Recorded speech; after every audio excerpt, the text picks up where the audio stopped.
तर आपण डिस्कशन करत होतो जीन रेग्युलेशन. ठीक आहे. जे जीन रेग्युलेशन आहे ना ते आपण त्या जीन मध्ये करतो जे जीन आपल्याला कॉन्स्टंटली लागत नाही. ठीक आहे, लक्षात घ्या. सगळ्यांनी व्यवस्थित ऐकायचं, फोकस देऊन ऐकायचं. ती जीन आपल्याला काय करायची, चालू किंवा बंद करतो त्याच्यामध्ये आपण जीन रेग्युलेशन करतो. लक्षात घ्या, व्यवस्थित इम्पॉर्टंट टॉपिक आहे. 45 मिनिट लगातार मला बोलायचंय. ठीक आहे. त्याच्यामुळे व्यवस्थित ध्यान देऊन कनेक्टेड राहून तुम्ही ऐकणार. एक एक कन्सेप्ट, एक एक एनसीआरटी ची लाईन आपल्याला क्लिअर करत करत पुढे जायचंय. ठीक आहे. एनसीआरटी आपण किती वेळेस वाचतो ते महत्वाचं नाही, पण एनसीआरटी ती लाईन आपण किती व्यवस्थित समजून घेतली ती महत्वाची आहे. ती आपल्याला मार्क्स देणार आहेत. व्यवस्थित ऐका की जीन रेग्युलेशन करताना आपण जीन रेग्युलेशन दोन वे ने करतो. जे इनड्युसिबल टाईप आहे त्यामध्ये आपण काय करतो, जी जीन ऑफ आहे, जनरली जी जीन ऑफ असती त्या जीनला आपण काय करतो, ऑन करतो बाळांनो. नो, जी जीन ऑफ असते त्याला आपण ऑन करतो. आणि रिप्रेसिबल मध्ये आपण काय करतो, जी जीन ऑलरेडी ऑन आहे बाळांनो त्या जीनला आपण काय करतो, ऑफ करतो. लक्षात घ्या, जी जीन ऑफ आहे तिला ऑन करतो त्याला आपण इंड्युसिबल टाइप ऑफ जीन रेग्युलेशन म्हणतो. जी जीन ऑन आहे तिला आपण ऑफ करतो तिला आपण repressible type of gene regulation म्हणतो. ध्यानात ठेवा, याला विसरू नका. आता एक्झाम्पल मी तुम्हाला काही सांगणार आहे. इंड्युसिबल टाइप ऑफ जे जीन रेग्युलेशन आहे त्याचं एक्झाम्पल आहे लॅक ओपेरॉन. आणि repressible type of gene regulation आहे त्याचं एक्झाम्पल आहे ट्रिप्टोफान ओपेरॉन.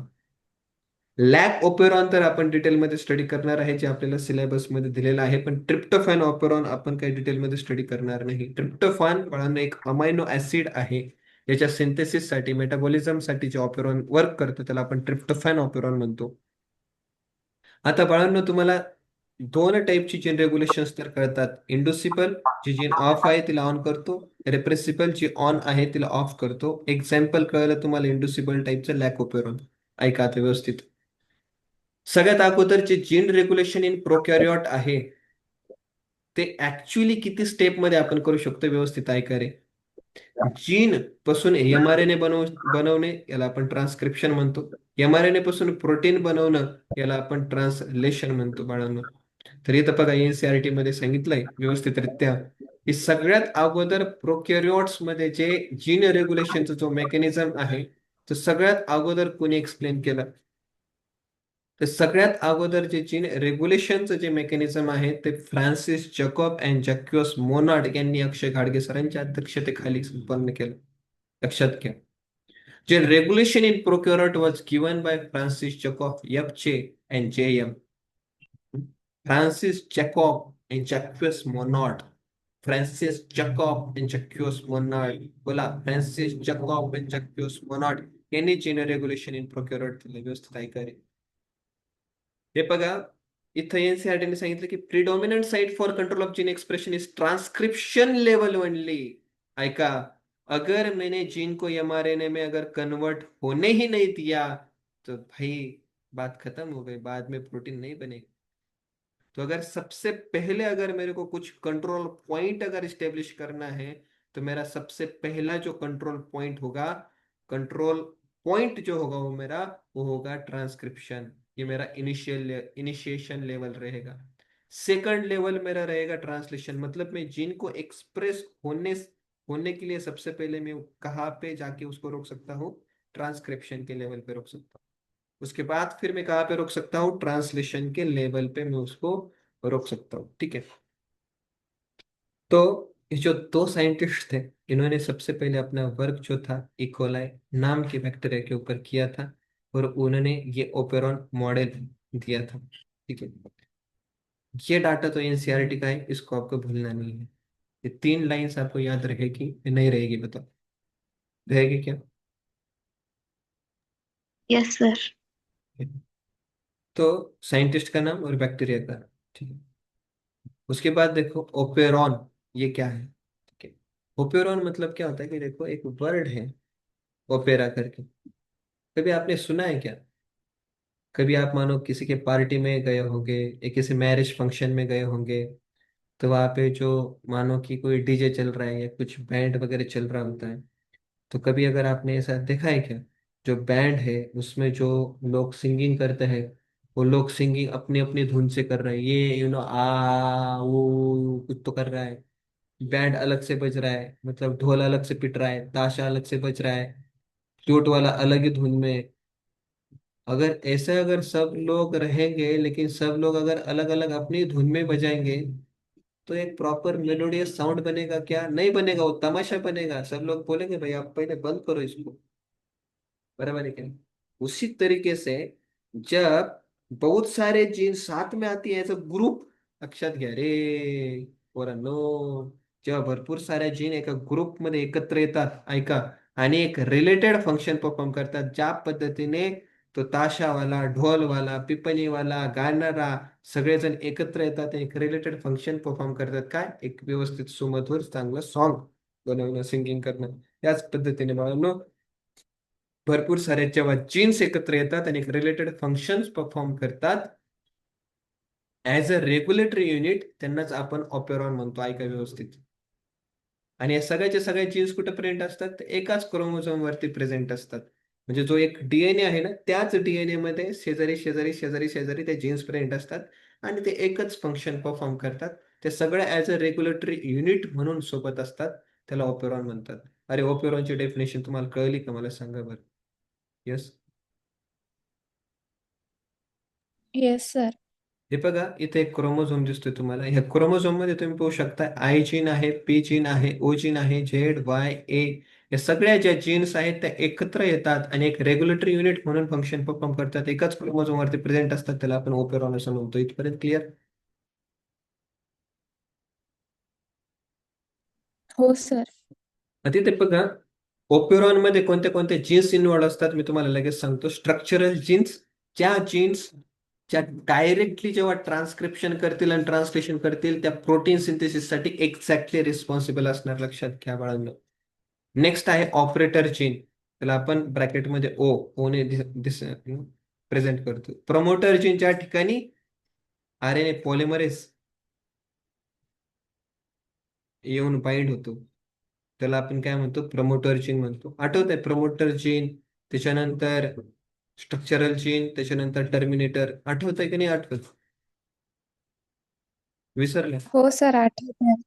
त्याच्यानंतर रेग्युलेटर जीन, आय जीनला आपण काय म्हणतो? रेग्युलेटर जीन म्हणतो. हे तुम्ही बघा, हे चार नावं जे आहेत ते ध्यानात ठेवा. हे बघा, structural gene, operator gene, promoter gene, regulator gene. हे तुम्ही पाहू शकता, हे रेग्युलेटर जीन हे तर काही आरएनए बनवत नाही. प्रमोटर जीन हे पण काही आरएनए बनवत नाही. ऑपरेटर जीन हे पण काही आरएनए बनवत नाही. But they are involved in the regulation. ज्या रेग्युलेशन मध्ये इन्व्हॉल्व असतात त्यांना पण आपण जीन म्हणतो. लक्षात घ्या व्यवस्थित रित्या. आता व्यवस्थित ऐका. एक्झाम्पल्स ऑफ ओपेरॉन कोणते कोणते आहेत? अरे एक्झाम्पल्स ऑफ ओपेरॉन तर हजार आहेत, पण आपण किती स्टडी करणार? फक्त एकच स्टडी करणार, दॅट इज लॅक ओपेरॉन. आणि लॅकचा अर्थ काय होतो? लॅक्टोज बाळांनो. बाकीचा ट्रिप्टोफॅन ऑपेरॉन आहे, अरेबिनोज ऑपेरॉन आहे, हिस्टिडाइन ऑपेरॉन आहे, व्हॅलिन ऑपेरॉन आहे. ऐका, हे बघा, इथं आहे लॅक ओपेरॉन, इथं आहे ट्रिप्टोफॅन ओपेरॉन, इथं आहे आयजीन, इथं आहे आयजीन, इथं आहे पीजीन, इथं आहे पीजीन, इथं आहे ओजीन, इथं आहे ओजीन. मला सांगा, वरच्या लॅकोपेरॉन मध्ये आणि खालच्या लॅकोपेरॉन मध्ये सिमिलॅरिटीज काय आहे? कोणत्या जीन सेम आहे आणि कोणते जीन डिफरंट आहे? कोणी मला सांगू शकतंय का? Yes please, fast. मला कंटिन्युअसली बोलायचंय, मला खूप कमी वेळात खूप जास्त बोलायचंय, त्यामुळे तुम्ही लवकरात लवकर बोला. Yes, can you explain me? कोणते जीन सिमिलर आहे, कोणते जीन डिसिमिलर आहे? यस. लॅक ओपेरॉन आणि ट्रिप्टोफॅन ओपेरॉनचं जीन सेम सर. कोणत्या लॅक ओपेरॉन आणि ट्रिप्टोफॅन ओपेरॉनचे कोणते जीन सेम आहेत, कोणते जीन डिफरंट आहेत सांगा. I promoter. Hmm. Promoter gene. आणखी?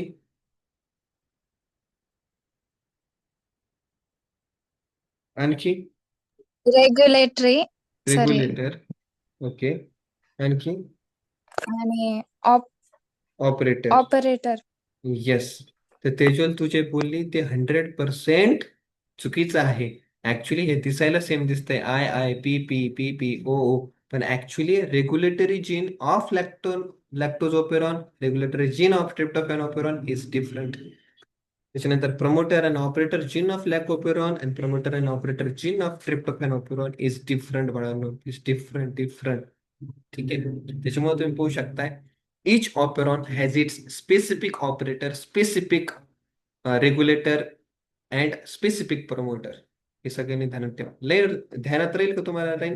हे पहा एनसीआरटीची line, each operon has its specific operator and specific repressor. Yes, ध्यानात राहील तुम्हाला? यस. Yes, sir. ओके. आता ऐका व्यवस्थितरित्या.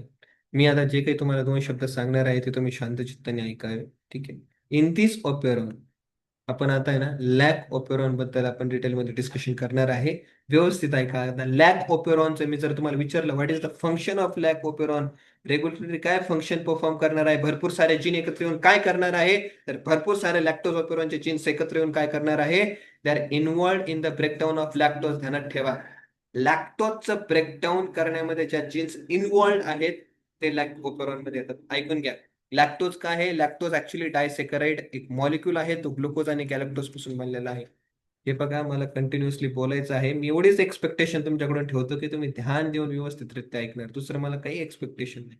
माझ्या साईडने मला 100% द्यायचं आहे. त्याच्यामुळे तुम्ही व्यवस्थितरित्या ऐका की लॅक्टोज जो मॉलिक्यूल आहे, व्यवस्थितरित्या बघा. तुम्ही इथं स्क्रीनमध्ये बघा, लॅक्टोज जो मॉलिक्यूल आहे तो लॅक्टोज मॉलिक्यूल 2 मोनोसॅकराइड युनिट पासून बनलेला आहे, गॅलॅक्टोज आणि ग्लुकोज. व्यवस्थितरित्या ऐका, गॅलॅक्टोज आणि ग्लुकोज मध्ये जो बॉन्ड आहे त्या बॉन्डला आपण म्हणतो ग्लायकोसिडिक बॉन्ड. तुम्हाला या ठिकाणी दिसतोय. आणि व्यवस्थित ऐका, मी तुम्हाला आत्ताच सांगितलं की आपल्याला ह्या लॅक्टोजचं ब्रेकडाऊन करायचं आहे. म्हणजे व्यवस्थितरित्या ऐका, गॅलॅक्टोज आणि ग्लुकोज जेव्हा एकत्र येतात तेव्हा लॅक्टोज बनतो. व्यवस्थित ऐका, लॅक्टोजचं दुसरं नाव आहे बीटा गॅलॅक्टोसाइड, लॅक्टोजचं दुसरं नाव आहे बीटा गॅलॅक्टोसाइड. आणि जर चुकून जर आपण ह्या बीटा गॅलॅक्टोसाइड किंवा लॅक्टोज वरती जर एक एन्झाईमची जर आपण ऍक्शन परफॉर्म केली, दॅट इज बीटा गॅलॅक्टोसाइडेज एन्झाईम, तर बाळांनो त्या ठिकाणी काय होईल, तुकडे तुकडे होतील. काय होतील बाळांनो? तुकडे तुकडे होतील. गॅलॅक्टोसाइड सेपरेट होईल आणि ग्लुकोज सेपरेट होईल. गॅलॅक्टोज सेपरेट होईल, ग्लुकोज सेपरेट होईल. आणि तुम्ही पाहू शकता हे आपण सगळे कुठेने करायचेत का? लॅक्टोजला ब्रेकडाऊन करायचं का? अरे लॅक्टोजला ब्रेकडाऊन करायचं याच्यासाठी होतं की जेणेकरून ग्लुकोज भेटेल. अरे मग ग्लुकोजचं करायचं काय? ग्लुकोजला ब्रेकडाऊन याच्यासाठी करायचं जेणेकरून ग्लुकोज पासून आपल्याला काय भेटेल गौरी? Energy. एनर्जी भेटेल. Yes, very good. आता व्यवस्थित बघा, हे जेवढ्या काही गोष्टी आहे मला 10 सेकंद देतो. व्यवस्थित ऐका आणि नंतर आपण पुढे जाऊ. व्यवस्थित वाचा, नंतर आपण पुढे जाऊ. वाचा लवकर. आणि झाल्यानंतर मला डन म्हणा.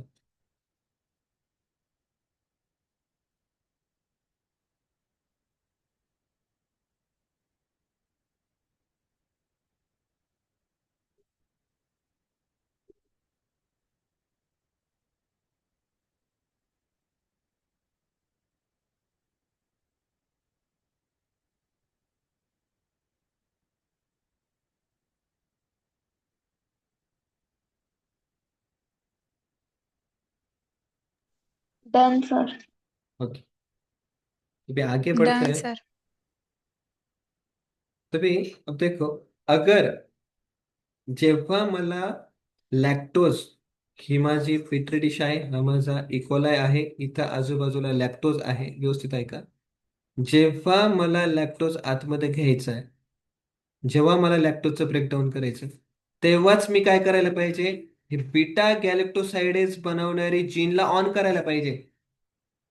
कळतंय पॉईंट? म्हणजे हे बघा, मी जर लॅक्टोजचा आतमध्ये जर घ्यायचं असेल, घेतलं, तर त्या लॅक्टोजचं मला ब्रेकडाऊन करायचं असेल कशात, ग्लुकोजमध्ये, तर मला हा एन्झाईम लागेल. मग हा एन्झाईम मला कंटिन्युअसली बनवण्याची गरज आहे का? मला सांगा बरं. बीटा गॅलेक्टोसाइडेज एन्झाईम म्हणजे गॅलॅक्टोज असू नसू मी बीटा गॅलेक्टोसाइडेज बनवतच राहू का? सांगा बरं. No, sir. जेव्हा गरज असेल तेव्हा बनवायला पाहिजे, राईट?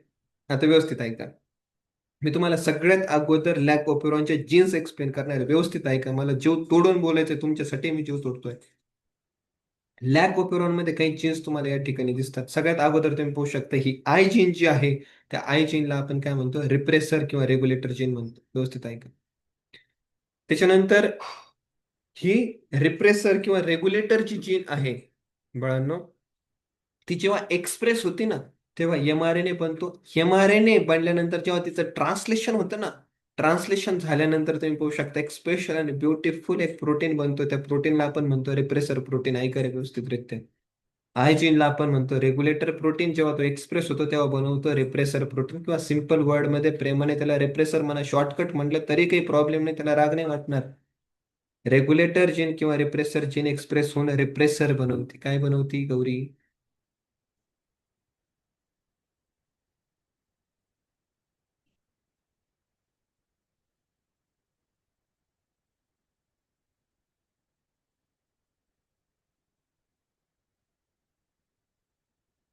यस तेजल.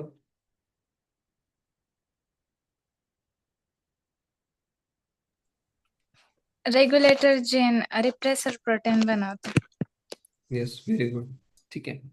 अभी हा जो रिप्रेसर प्रोटीन आहे ना, जेव्हा तो त्याच्या ऍक्टिव्ह स्टेजमध्ये असतो, ऍक्टिव्ह स्टेजमध्ये, त्यावेळेस तो ऑपरेटरला जाऊन बाइंड होत असतो. ऐका व्यवस्थित. What is operator? Operator is a binding site of active repressor protein. बघा व्यवस्थित ऐका. ऑपरेटर काय आहे? It is a binding site for active repressor protein. परत एकदा सांगतो, operator is a binding site for active repressor protein. ठीक आहे. म्हणजे हा रिप्रेसर प्रोटीनला मी काय करतो, शिफ्ट जर केला तर तो ऑपरेटर वरती जाऊन पॉईंट होईल. What is promoter? प्रमोटर सगळ्या जगाला माहिती, it is a binding site for RNA polymerase. आता व्यवस्थितरित्या ऐका की जर आपला हा रिप्रेसर प्रोटीन, तर या ठिकाणी जर मी बाइंड जर केला आणि इथं जर माझा आरएनए पॉलिमरेज असा एक एन्झाईम आला, तो एन्झाईम पुढे जाऊ शकतो का? जाऊ शकतो का तेजोय? जर रिप्रेसर प्रोटीन जर मध्ये चिपकून बसलेला असेल, तर आरएनए पॉलिमरेज पुढे जाऊ शकतो का? No sir. हा, नाही जाऊ शकणार. तर व्यवस्थितरित्या ऐका. पुढे तुम्ही बघू शकता की तुम्हाला झेड आणि वाय आणि ए हे तीन जीन एकत्र येऊन दिसतात. त्याला आपण म्हणतो स्ट्रक्चरल जीन. व्यवस्थितरित्या ऐका. झेड, वाय आणि ए. आता व्यवस्थित ऐका. झेड जीन काय बनवती, वाय जीन काय बनवती, ए जीन काय बनवती? झेड वाय ए हा एक डीएनए आहे, जीन आहे. ट्रान्सक्रिप्शन होऊन तुम्ही बघू शकता एक एमआरएनए बनतो. एमआरएनए बनल्यानंतर इथं एक रायबोसोम जोडतो, इथे एक रायबोसोम जोडतो, इथे एक रायबोसोम जोडतो. आणि ह्या एका एमआरएनए पासून तुम्ही पाहू शकताय की टोटल 3 टाईपचे प्रोटीन बनवतात बाळांनो. झेड च्या सेगमेंट पासून बीटा गॅलेक्टोसाइडेज बनतो, वायच्या सेगमेंट पासून परमिएस बनतो, च्या सेगमेंट पासून ट्रान्स ऍसिटाइलेज बनतो. लक्षात ठेवा. Z for beta galactosidase, Y for permease, A for transacetylase. साथ साथ बोलना है, बार बार बोलना है, जोर से बोलना है. Z for beta galactosidase, Y for permease, A for transacetylase. तो ये 3 चीजें आपको याद रखना है. मुझे ये बताओ, एक जीन से अगर 3-3 प्रोटीन बन रहे हैं, आपके लिए सवाल है. एक जीन से अगर 3-3 प्रोटीन अगर बन रहे हैं, तो ऐसे जीन को मोनोसिस्ट्रोनिक कहना चाहिए या फिर पॉलीसिस्ट्रोनिक कहना चाहिए? बताओ जल्दी, जल्दी बताओ. यस, क्या कहना चाहिए बताओ.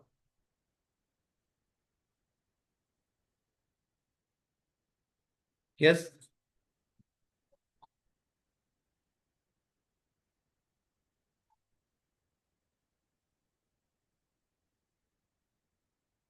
काय म्हणायला पाहिजे?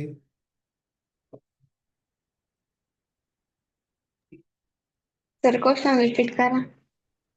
क्वेश्चन असा आहे की एका जीन मधून, ठीक आहे, जर 3 प्रोटीन बनताय, बीटा गॅलेक्टोसाइडेज, परमेस, ट्रान्सएसिटाइलेज, एका जीन मधून 3 प्रोटीन बनताय, तर त्या जीनला आपण मोनोसिस्ट्रॉनिक जीन म्हणायला पाहिजे की पॉलिसिस्ट्रॉनिक जीन म्हणायला पाहिजे?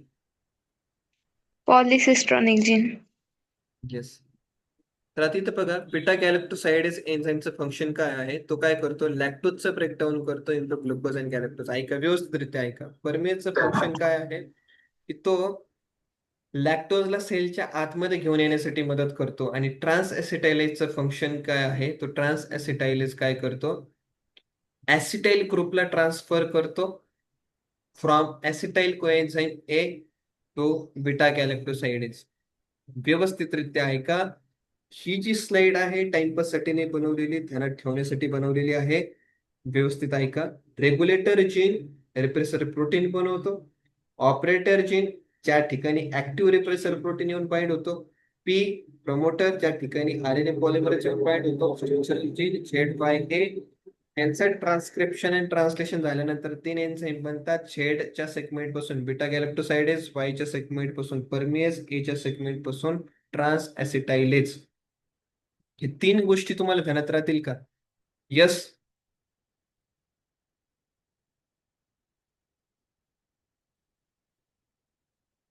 राहतील का?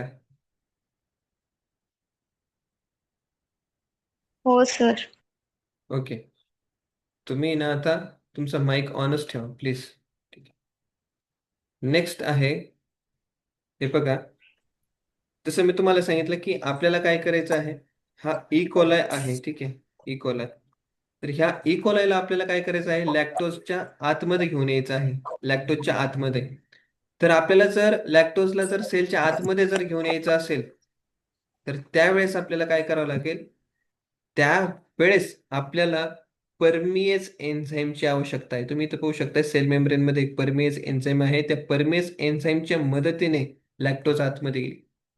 लॅक्टोज आतमध्ये आल्यानंतर त्या लॅक्टोजचं आपल्याला ब्रेकडाऊन करावं लागेल. ते ब्रेकडाऊन करण्यासाठी बीटा गॅलेक्टोसाइडेज एन्झाईम लागेल, जो त्याला ग्लुकोज आणि गॅलेक्टोज मध्ये कन्वर्ट करेल. पण बीटा गॅलेक्टोसाइडेज जो आहे, तिचे व्यवस्थित फंक्शनिंग करण्यासाठी बीटा गॅलेक्टोसाइडेज एन्झाईम सोबत एक ऍसिटाइल ग्रुप ट्रान्सफर झाला पाहिजे. तुम्ही व्यवस्थितरित्या ऐका.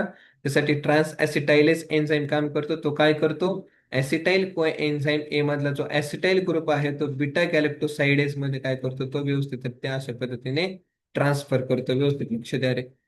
सो तुम्ही इथं पाहू शकता, मी तुम्हाला तिन्ही एन्झाईमचे फंक्शन एक्सप्लेन केले. की परमेज एन्झाईम काय करतो, लॅक्टोजला सेलच्या आतमध्ये ट्रान्सफर करण्यासाठी मदत करतो. व्यवस्थित ऐका. बीटा गॅलेक्टोसाइडेज लॅक्टोजचं ब्रेकडाऊन करून ग्लुकोज आणि गॅलेक्टोज बनवतो. व्यवस्थित ऐका.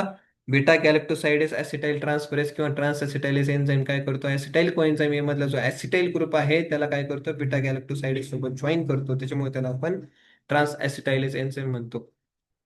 इथपर्यंत सगळ्या एन्झाईमचं तुम्हाला फंक्शन क्लिअर आहे का? यस और नो? लवकर बोला. मला कंटिन्युअसली बोलायचंय. कंटिन्युअसली वेळ आपल्याकडे खूपच कमी आहे. येस, कळतंय तुम्हाला मी काय सांगतोय? Yes sir. ओके. तर आता इथे बघा, आपण आता एक्झॅक्टली आपण आता मेन कन्सेप्ट मध्ये उतरलेलो आहे. मी तुम्हाला सांगतो, this lecture is very important lecture. Once again I am repeating, this lecture is very important lecture. आणि तुम्हाला काही वेळानंतर कळेल की हा sir, this lecture was very important lecture. त्याच्यामुळे तुम्ही माझे शब्द व्यवस्थितरित्या ऐका आणि थोड्या वेळानंतर त्याला एक्सपिरियन्स करा. आत्ता सध्याच्याला कन्सेप्टमध्ये तुम्ही सगळ्यांनी लक्ष द्या. भले तुम्ही घरी बसलेले अपरोक्षरित्या तुम्ही ऑनलाईन पद्धतीने झूम मीटिंगच्या थ्रू लेक्चर अटेंड करताय, पण एक एक कन्सेप्ट मिस होऊ देऊ नका. मिस होऊ देऊ नका. त्या कन्सेप्टला काय करा, कंटिन्युअसली तुमच्या ब्रेनमध्ये फिट करत ठेवा. हे बघा, मेकॅनिझम ऑफ लॅक ओपेरॉन आपण आता एक्सप्लेन करण्यासाठी स्टार्ट करतोय. ऐका व्यवस्थित. जेव्हा आपल्या सेलच्या आजूबाजूला लॅक ओपेरॉन, आपल्या सेलच्या इकोलायच्या सेलच्या आजूबाजूला कुठेही लॅक्टोज जर प्रेझेंट नसेल, त्यावेळेस मला सांगा, जीनला ऑन ठेवायला पाहिजे की ऑफ ठेवायला पाहिजे? सर, जीनला ऑफ ठेवायला पाहिजे. Very good. आता लॅक्टोज जेव्हा अब्सेंट आहे त्यावेळेस काय करतं मी तुम्हाला सांगतो. जी आय जीन आहे म्हणजे रेग्युलेटर किंवा रिप्रेसर जीन, ती एमआरएनए बनवते. एमआरएनए काय करते, रिप्रेसर प्रोटीन बनवतं. हा रिप्रेसर प्रोटीन जो आहे तो ऍक्टिव्ह रिप्रेसर प्रोटीन असतो. तो डायरेक्टली ऑपरेटरला जाऊन काय होतो, बाइंड होतो. ऑपरेटर काय सर? सर, ऑपरेटर ऍक्च्युली काय असतंय, ज्या ठिकाणी ऍक्टिव्ह रिप्रेसर प्रोटीन बाइंड होतो त्या जागेला आपण ऑपरेटर म्हणतो. ठीक आहे सर. मग ऑपरेटरला जर ऍक्टिव्ह रिप्रेसर प्रोटीन जर बाइंड झाला तर प्रमोटरला आरएनए पॉलिमरेज येऊन बाइंड होऊ शकतो. बाइंड तुम्ही पाहू शकताय, आरएनए पॉलिमरेज जरी बाइंड झाला तरी पण तो प्रमोटर पासून पुढे जाऊ शकत नाही. तो जर ऑपरेटर पासून तो पुढे जाऊ शकत नाही. जर तो ऑपरेटर पासून जर पुढे गेला नाही तर झेड बाय ए स्ट्रक्चरल जीनचं ट्रान्सक्रिप्शन देखील होणार नाही. No transcription, no translation. म्हणजे आपण ह्या जीनला काय म्हणतो, या जीनला आपण म्हणतो ही जीन काय आहे, ऑफ आहे. ही जीन काय आहे बाळांनो, ही जीन काय आहे, ऑफ आहे. ही जीन काय आहे, ऑफ आहे. व्यवस्थित साईडला परत बघा. एकही कन्सेप्ट मिस होऊ देऊ नका. कन्सेप्च्युअल हा टॉपिक आहे बाळांनो, थेरॉटिकल टॉपिक बिलकुल नाहीये.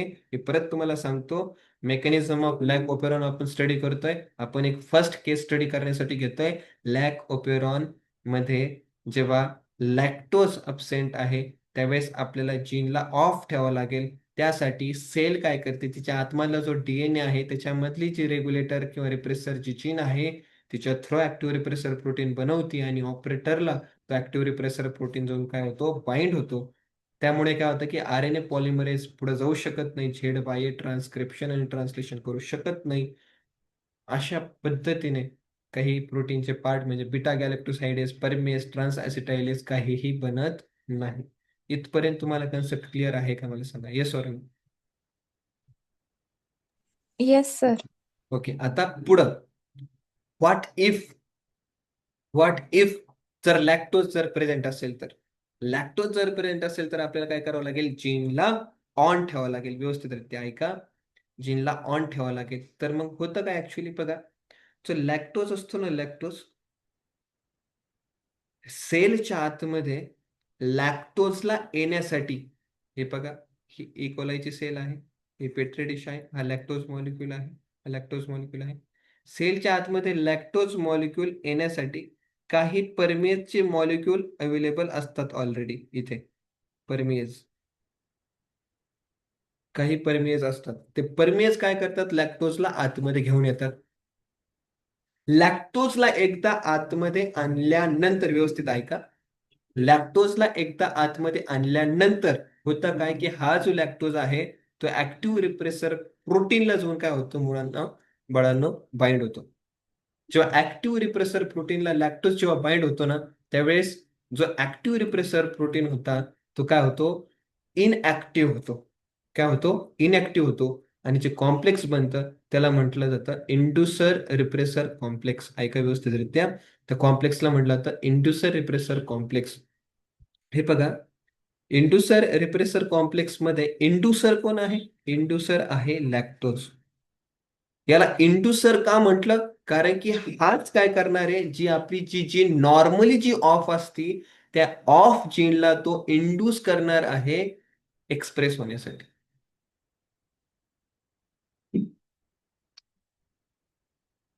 तो काय करणार आहे, इंड्यूस करणार आहे. भाऊ जीन ऑफ आहे, आपल्याला ऑन करायची. म्हणजे तुम्ही पाहू शकताय की ज्याचे आपल्याला तुकडे तुकडे करायचे, बाळांनो व्यवस्थित ऐका, ज्या लॅक्टोजचे आपल्याला पुढे जाऊन तुकडे तुकडे करायचे, तोच येऊन म्हणतो की माझे तुकडे तुकडे करण्यासाठी मी स्वतः येईल पुढे आणि मीच जीनला काय करेल, ऑन करेल. व्यवस्थितरित्या ऐका, त्या लॅक्टोजला आपण म्हणतो इंड्युसर. तो इंड्युसर काय करतो, ऍक्टिव्ह रिप्रेसर प्रोटीन सोबत बाइंड होतो आणि काय बनवतो, इंड्युसर रिप्रेसर कॉम्प्लेक्स बनवतो. आणि तो इनॅक्टिव्ह असतो बाळांनो. तो ऑपरेटर सोबत बाइंड होऊ शकत नाही बाळांनो. तो ऑपरेटर सोबत बाइंड होऊ शकत नाही. एकदा तो ऑपरेटर सोबत जर बाइंड झाला नाही, मग काय होतं, आरएनए पॉलिमरेज तिथे येऊन बाइंड होतो. आणि आरएनए पॉलिमरेज एकदा बाइंड झाल्यानंतर तो काय करू शकतो, तसंच पुढे पुढे जातो आणि झेड वाय पासून तो काय करतो, 3 टाईपचे काय करतो, प्रोटीन या ठिकाणी बनवताना आपण पाहू शकतो. म्हणजे तुम्ही पण पाहू शकता. अशा पद्धतीने व्यवस्थितरित्या ऐका, खूप इम्पॉर्टंट कन्सेप्ट आहे. एकही कन्सेप्टला मिस करू नका, तुमच्या ब्रेनमध्ये डायरेक्टली फिट करा. परत परत एक्सप्लेन करायला वेळ नाही आपल्याकडे, आपण खूप हार्ड टॉपिक डिस्कशन करत आहे. तर इथे व्यवस्थितरित्या ऐका, जेव्हा लॅक्टोज प्रेझेंट आहे तोच लॅक्टोज काय करतो, जो रिप्रेसर आहे त्याला इनॅक्टिव्ह करतो. तो इनॅक्टिव्ह रिप्रेसर आपल्याला माहिती आहे की ऑपरेटर काय आहे, operator is a binding site for active repressor protein, not inactive repressor protein. त्यामुळे ऑपरेटर सोबत तुमचा हा इनॅक्टिव्ह रिप्रेसर प्रोटीन किंवा इंड्युसर रिप्रेसर कॉम्प्लेक्स बाइंड होत नाही. लक्षात घ्या व्यवस्थितरित्या. ठीक आहे. अशा पद्धतीने तुमची चीन काय होती, ऑन होती. व्यवस्थित ऐका, व्यवस्थित ऐका. ठीक आहे. लॅक्टोजला आपण काय म्हणतोय, इंड्युसर असं म्हणतोय. ठीक आहे. लॅक्टोजला आपण काय म्हणतो, इंड्युसर असं म्हणतोय. आणि ह्याला आपण म्हणतो इनॅक्टिव्ह रिप्रेसर प्रोटीन किंवा इंड्युसर रिप्रेसर कॉम्प्लेक्स आपण म्हणतो, जो ऑपरेटर सोबत बाइंड करू शकत नाही. आता व्यवस्थितरित्या स्पेशल पॉइंट्स काही आहेत तुमच्यासाठी, ते तुम्हाला लक्षात ठेवायचे आहेत. काही स्पेशल पॉइंट मी तुम्हाला सांगतो. लॅकोपेरॉनचे lac stands for lactose. I gene is a constitutive gene. That means this gene always, लक्षात घ्या रे, हे शेन always synthesize what, always synthesize repressor protein. लक्षात घ्या रे, it always synthesize repressor protein it always synthesise repressor protein, व्यवस्थित लक्षात घ्या. आणि झेड बाय ए जे जीन आहेत, Z by A gene, these are genes are called as non-constitutive gene. These genes are called as non-constitutive genes. आणि तुम्हाला माहिती आहे lack of neuron is not an anabolic pathway, it is a catabolic pathway. That means it helps in the catabolism of the lactose. Z by A non constitutive gene काय, कारण की आपण त्याला on किंवा ऑफ करतो आपल्या गरजेनुसार. Lakh operon जे आहे ते एक इंड्युसिबल ऑपरेन आहे, म्हणजे जनरली ते ऑफ असतंय आणि गरजेनुसार आपण त्याला ऑन करतोय. याच्यामध्ये इंड्युसर कोण आहे, कोण त्या रिप्रेसर प्रोटीनला इनॅक्टिव्ह मध्ये कन्व्हर्जन करतोय, ते इंड्युसरचं नाव काय आहे, लॅक्टोज. ठीक आहे, ठीक आहे, ते इंड्युसरचं नाव काय आहे, लॅक्टोज. ठीक आहे, ते इंड्युसरचं नाव काय आहे, लॅक्टोज. इथपर्यंत मला सांगा 6 पॉइंट्स तुमच्या ब्रेन मध्ये फिट झालेत का, मला एकदा सांगा लवकर. क्लिअर? यस. हो सर. ओके, आता व्यवस्थितरित्या ऐका. तुम्हाला एक 8वा पॉइंट मी तुम्हाला सांगण्यासाठी मला सांगावं लागतोय, तो 8वा पॉइंट. ठीक आहे, 8वा पॉइंट असा आहे की very low level of expression of lac operon has to be present in the cell all the time, otherwise lactose can not enter in the cell. तुम्ही पाहू शकता इकोलायची सेल आहे आणि ज्या जीन्स आता आपण डिस्कशन करत होतो त्या सगळ्या जीन आहे. फॉर एक्झाम्पल आपण फर्स्ट केस घेतली, लॅक्टोज इज अबसेंट, त्यावेळेस तुम्ही पाहू शकताय की आपला जो लॅक ऑपेरॉन आहे तो 100% ऑफ असतो. आणि जेव्हा लॅक्टोज प्रेझेंट असतो त्यावेळेस आपण पाहू शकताय की सपोज जर आपण फर्स्ट केस अशी जर ठरवली की ही आपण हे जीन, बाळांनो लक्षात घ्या, ही आपली आहे जीन, हिला जर जीन आपण जर 100% जर ऑफ ठेवलं तर मला सांगा झेड जीन जी आहे ती काय बनत होती, बीटा गॅलेक्टोसाइडेज बनत होती. मला सांग तेजन वाय जीन काय बनवती, गौरी मला सांग आय जीन काय बनवती, लवकर सांग लवकर. परमियज. परमियस, व्हेरी गुड. आणि ए जीन काय बनवती गौरी, लवकर सांग. येस गौरी, गेस्ट आलेत का? येत आहे सर. हा, इंडियन स्टँडर्ड टाइम तुम्हाला सांगतो. इंडियन स्टँडर्ड टाइम असा आहे, सांगितलेल्या टायमापासून अर्धा तास लेट येणार. ठीक आहे, त्याच्यामुळे तू टेन्शन नको घेऊ. ए काय बनवते सांग बरं, ए चेन कोणती काय बनवते सांग. ट्रान्सअसेटाइल, व्हेरी गुड. ट्रान्सफर. हा, आता मला सांगा वाय जीन, हे बघा हे जर 100% जर ऑफ असेल तर परमियस बनणार नाही. जर परमियस जर बनलं नाही, व्यवस्थितरित्या घे, परमियस जर बनलं नाही तर लॅक्टोज आतमध्ये येईल का, नाही येणार. त्याच्यामुळे एक एनसीआरटीची लाईन ध्यानात ठेवा की हे जे आहे ना, ह्या ज्या जीन आहे ना, ह्या ज्या जीन आहे ना त्या 100% ऑफ नसतात, व्हेरी लो लेवलमध्ये त्या ऑन असतात. याचा अर्थ काय आहे की आपल्याला माहिती आहे की थोड्या फार पद्धतीने ते जीन ऑन ऑफ ऑटोमॅटिकली ते ठेवतात. आणि त्याच्या डिटेल कॉम्प्लेक्स मध्ये आपल्याला काही जाण्याची गरज नाही, फक्त आपण वरवरती पाहिलं की ऍटलिस्ट व्हेरी लो लेवलमध्ये ती जीन ऑन असायला पाहिजे. ती जीन लो लेवलमध्ये ऑन असल्यानंतर काय होईल, काही परमियस मॉलिक्यूल बनत जातील, त्याच्यामुळे लॅक्टोज आतमध्ये येईल. एकदा लॅक्टोज आतमध्ये आला, लॅक्टोज आतमध्ये आल्यानंतर मग कम्प्लीटली जीन काय होईल, ऑन होईल. आणि मग परमियस जास्तीत जास्त बनायला लागतील, गेटा गॅलेक्टोसाइड जास्तीत जास्त बनायला लागेल, ट्रान्सएसिटाइल जास्तीत जास्त बनायला लागेल. आता मी तुम्हाला काय करतो, लास्ट पॉइंट कडे घेऊन जातो. इथे लक्षात घ्या व्यवस्थित, 9th पॉइंट आहे. लॅक ऑपेरॉन जो आहे तो बोथ नेगेटिव्ह ऍज वेल एज पॉझिटिव्ह दोन्ही टाईपचे रेग्युलेशन शो करतो. व्यवस्थितरित्या ऐका, काय आहे नेगेटिव्ह रेग्युलेशन आणि काय आहे पॉझिटिव्ह रेग्युलेशन, व्यवस्थितरित्या ऐका. हे बघा, नेगेटिव्ह रेग्युलेशन म्हणजे काय, जेव्हा एखादा मॉलिक्यूल जेव्हा डीएनएच्या सिक्वेन्सला येऊन काय होतो, जॉईन होतो, आणि जॉईन झाल्यामुळे जेव्हा ट्रान्सक्रिप्शन होत नाही ना, त्याला म्हटलं तर नेगेटिव्ह रेग्युलेशन. व्यवस्थित ऐका, इथं बघा, repressor protein is an example. Repressor protein जेव्हा एखाद्या सिक्वेन्सला येऊन जॉईन होतो ना, त्यावेळेस तुम्ही इथं पाहू शकता ट्रान्सक्रिप्शन होत नाही. आणि ट्रान्सक्रिप्शन जे होत नाही, व्यवस्थितरित्या ऐका, त्याला म्हटलं तर निगेटिव्ह रेग्युलेशन. पण ऑन दी अदर हँड तुम्ही इथं पाहू शकता की पॉझिटिव्ह रेग्युलेशन पण काही कन्सेप्ट असते.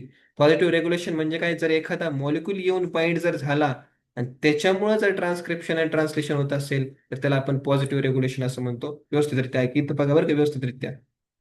हे बघा, जेव्हा सेलमध्ये ग्लुकोज कमी असतं ना त्यावेळेस सायक्लिक एएमपी जास्त असतं, आणि जेव्हा ग्लुकोज कमी असतं ना त्यावेळेस सायक्लिक एएमपी जास्त असतं. व्यवस्थित बरं का, हे फक्त ध्यानात ठेवा तुम्ही, व्यवस्थित ध्यानात ठेवा.